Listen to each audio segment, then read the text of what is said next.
I've been holding it off for a little bit, for nearly a month, at best couple of weeks. But I really wanted to start talking about this match after finally having time to watch it.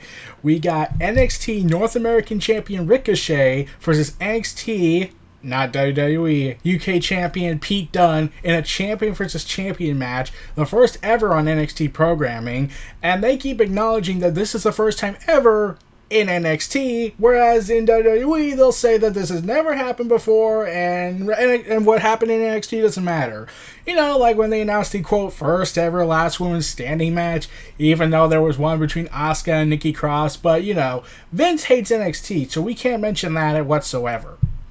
So yeah, anyways, basically the story between Ricochet and Pete Dunne is actually pretty simple and basic, and that was the one thing I really loved about it, that they just take these simple stories and not overly complex them because, we had to have a infidelity going on with Rusev, Lana, and Aiden English, except that wasn't really what happened. We gotta do the whole reverse storyline with Enzo Amore sexually harassing Lana and Rusev being portrayed as the villain in all this.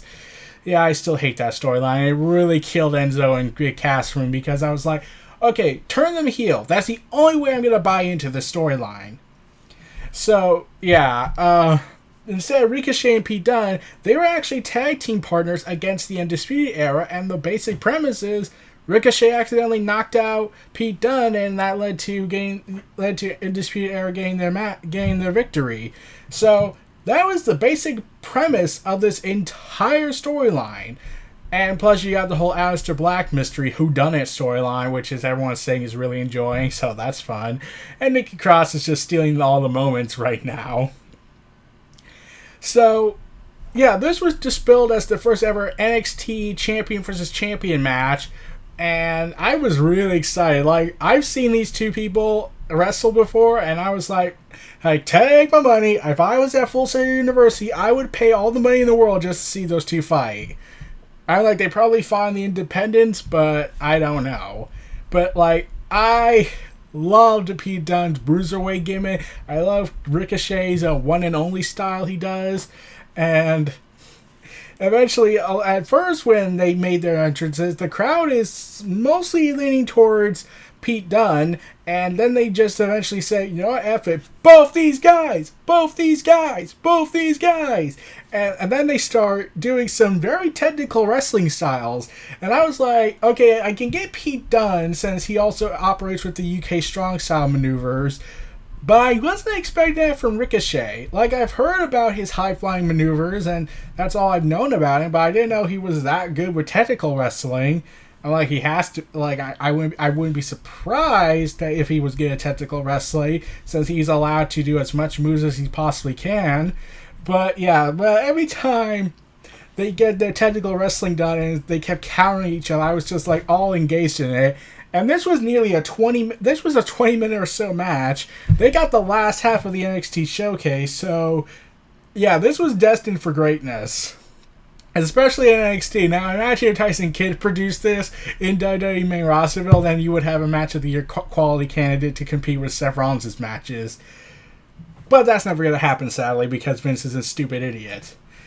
But anyways, yeah, and I really loved how they did mat wrestling and how Ricochet is trying to compete with Pete Dunne on his level, except for Pete Dunne's obsession with finger breaking, because every time Pete Dunne went for the fingers, the arm, just dissecting them, I was like, okay, it's not as disturbing as Orton, but okay, this is Marty Scurll levels of disturbing. Not Randy Orton's having developed a fetish for ripping people's body limbs apart, specifically ears, but that's a different story. And then that made me want to say, okay, we gotta do this. Pete Dunne versus Randy Orton versus Marty Scurll in a finger-breaking match. The goal is to break all the opponent's fingers. Yeah, that's the storyline. Basically, that's the premise of this match. But anyways, so yeah, eventually, it does start off slow. It really does start off slow with this style of mat wrestling and technical wrestling. But eventually it starts to really pick up when they start to showcase their true power.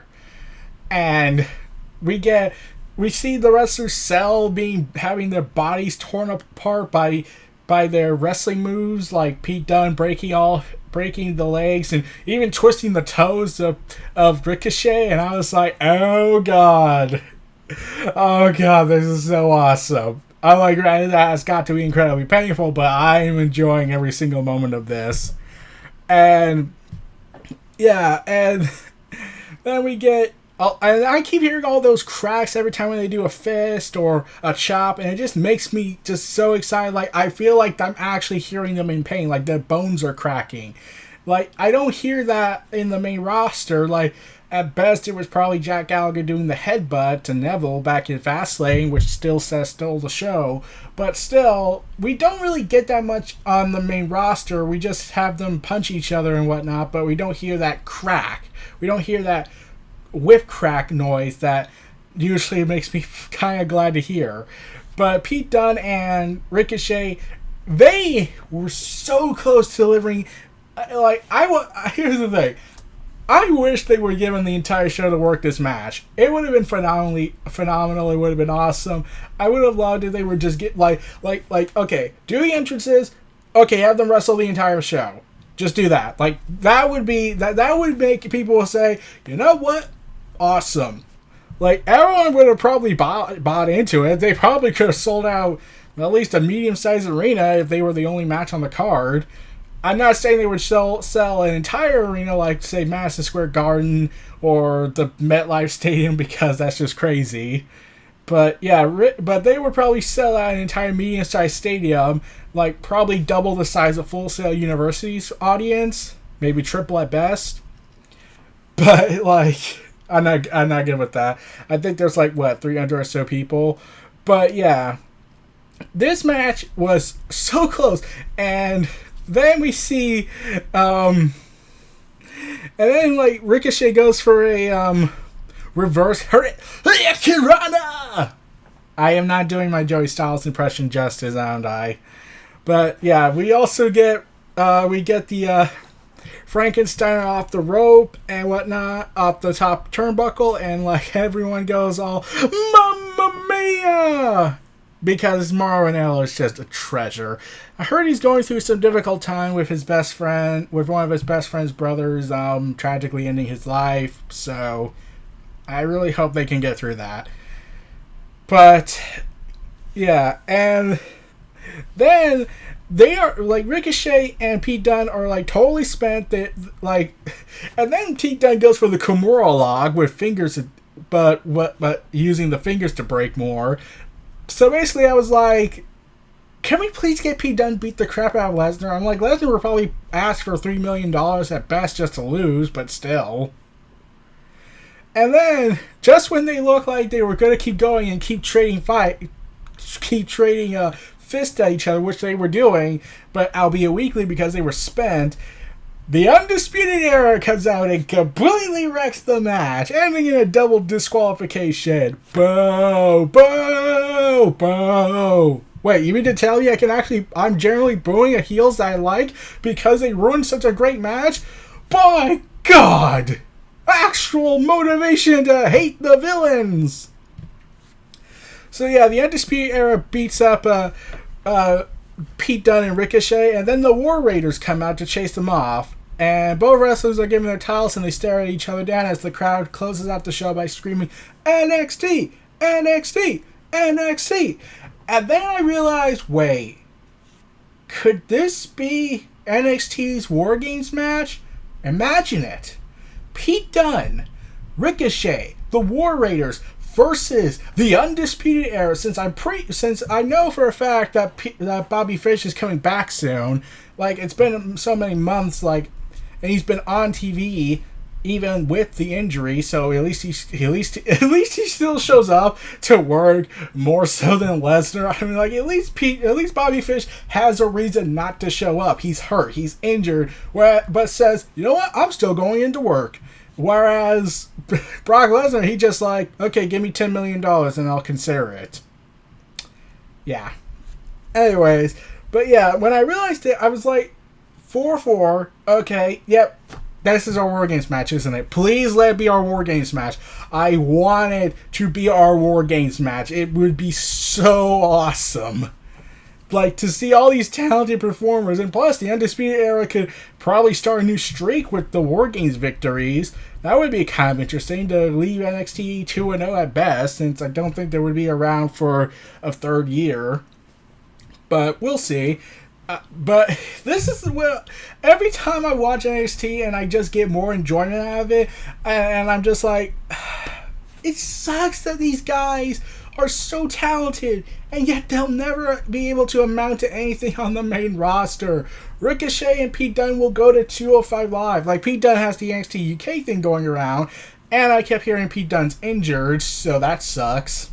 And just when he was about to break Brock Lesnar and CM Punk's long title reign of the modern era, since he had just reached 500 days when he got, quote, severely injured. We'll see how that goes. I hope he doesn't have to drop the belt and he's not really hurt, but still, gotta take all precautions.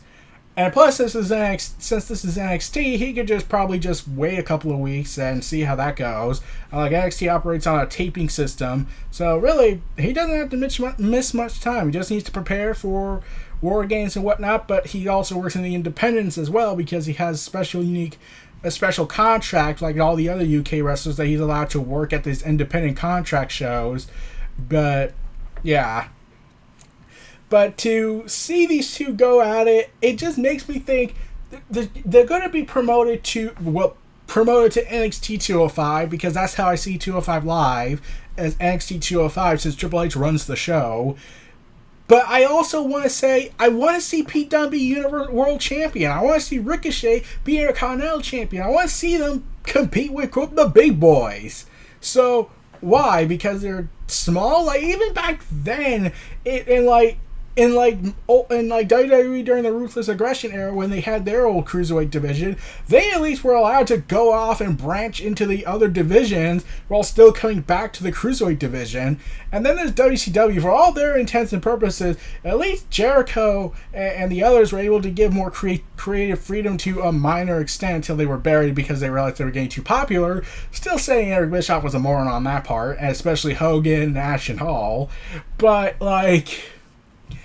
let's see, they branched off of the Cruiserweight division and got to compete with some of the heavyweights, and even got to compete for the television title, the United States title, and I think Rey Mysterio one time fought Ric Flair for the WCW title back in 1999. I can't seem to recall that. I think that happened, but I just read about that. So yeah, I really enjoyed this match.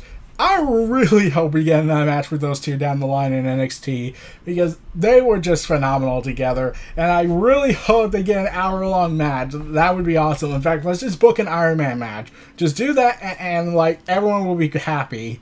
So, those were my thoughts on Ricochet versus Pete Dunne NXT 2018. This was Neo Reality Iron Tuna. Feel free to like, comment, subscribe, and donate. Stay tuned for more. And I'll see you guys next time with Pete Dunne, Ricochet, and Adam Cole, baby!